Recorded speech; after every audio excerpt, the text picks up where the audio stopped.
Hi, I'm Paula and welcome back to Common Sense Dream Interpretation. This is Chapter 7 and today we're going to discuss animals in a dream. Now, I do rely on the universal language of mind. It is the oldest language known to man and it's a language of pictures. You can learn more about the universal language of mind on my website, or you can also get the Dreamer's Dictionary by Dr. Barbara Condren. She does go into depth about that universal language of mind. So now let's go ahead and go into the symbolization of animals in a dream.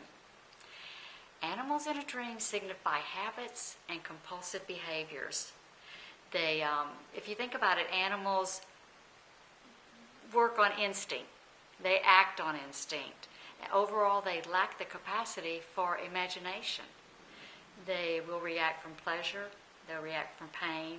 So this is why we say that animals represent habits in a dream. Now there are 4 animals that go beyond this little definition, and I'm going to go into those in detail in later chapters, but I just want to mention them right now. One of them would be horses. Horses would still represent compulsive behavior, but it does have to do with the will.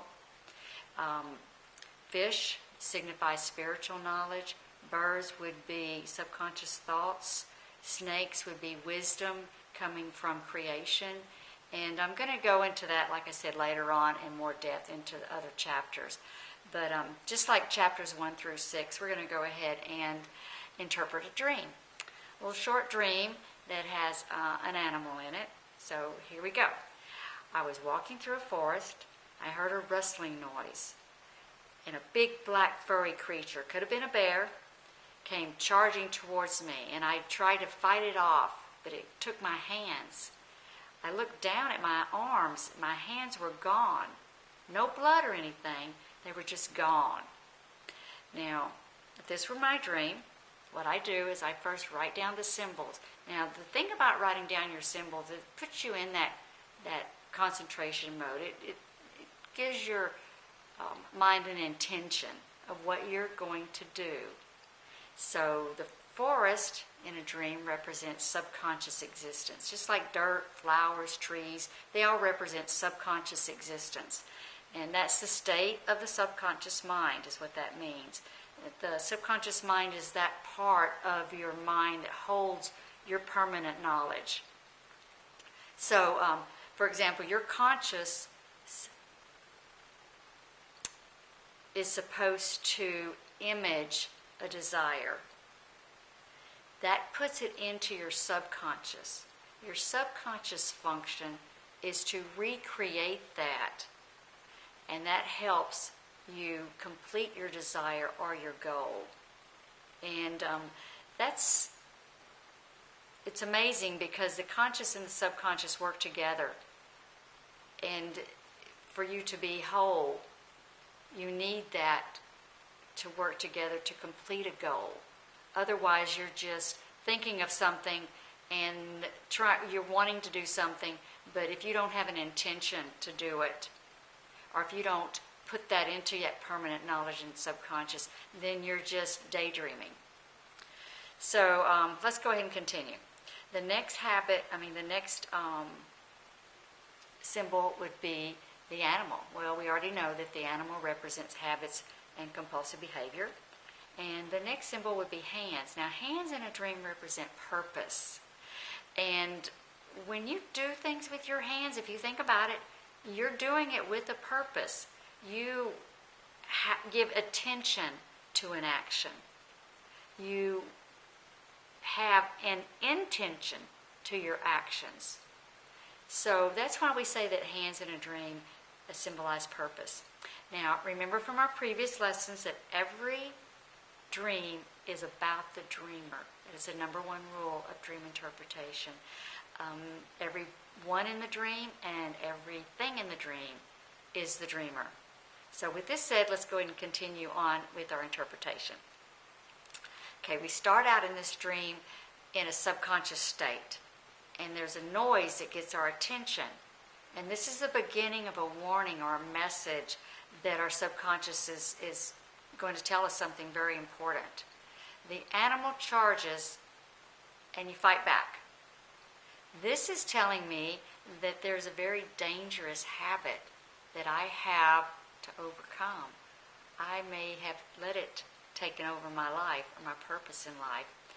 If this dream were to stop here, then we would kind of have to guess or try to figure out what that habit is. But we do have hands in this dream, and they're gone. Now this is significant. The fact that the hands are gone is key, because that shows lack of purpose. You remember, hands mean purpose, so no hands would be lack of purpose. Lack of purpose is that you're not giving attention to your desires and goals. They're coming up short in your life. They lack meaning. There's no intention behind your actions. You're on autopilot. And so, an example, let me give you an example. Someone that is with a habit of not having intentions behind their actions is like being a bumper car. I know if you've ever been in a reactionary mode like that, you're just going from one crisis to the other. You're constantly in that reactionary mode. It can literally make you sick. It can make you sick physically, and it can make you sick mentally. You can go into a depression. You feel overwhelmed by life. You feel like you're not in control of your existence. Maybe you're letting your finances get away from you. Maybe you're procrastinating and always trying to catch up. You're playing catch up constantly. There's many examples that the dreamer of this dream would probably know what that is referring to. And so having a purpose will bring back into your life a way to fulfill your goals and your desires and your purpose. So an important process, as we've talked about before, and one that I think is very important, is actually applying a dream to your waking life. So once you get the message from the dream, if you don't do anything with it, you'll probably end up having another dream that's trying to give you that same message. And eventually, if you don't keep listening, and it can turn into a nightmare, which is what nightmares are. So an important process is interpreting a dream is to apply it to your waking life, and this will increase your soul progression, give you growth.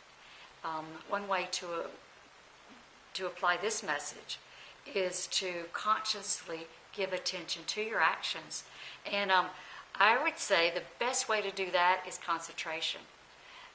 If you're new to concentration or you're having a lot of trouble focusing in your life, there's a lot of examples online, or there's a lot of exercises that you can do. But one, especially if you're a beginner, is pay attention when you're doing mundane actions.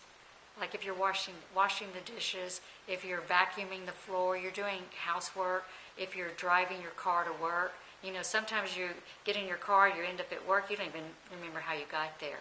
Well, that's one example of being on autopilot.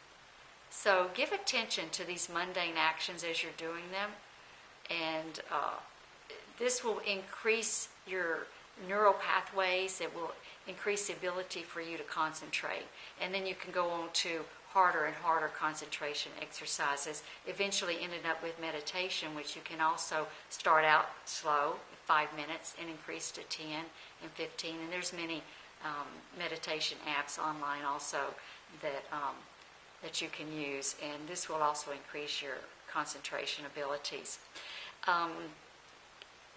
One way also is to actually say out loud what your intentions are, and this will help it go into your permanent knowledge, into your subconscious, and your subconscious can help you out with that. This will slow down that reactionary habit the dream is telling you that you have, and allow you to give attention to your actions. So I hope this helps, and join me for the next chapters following. We're going to go more in depth in animals, and we're going to mention those 4 animals that we talked about earlier. So thank you very much.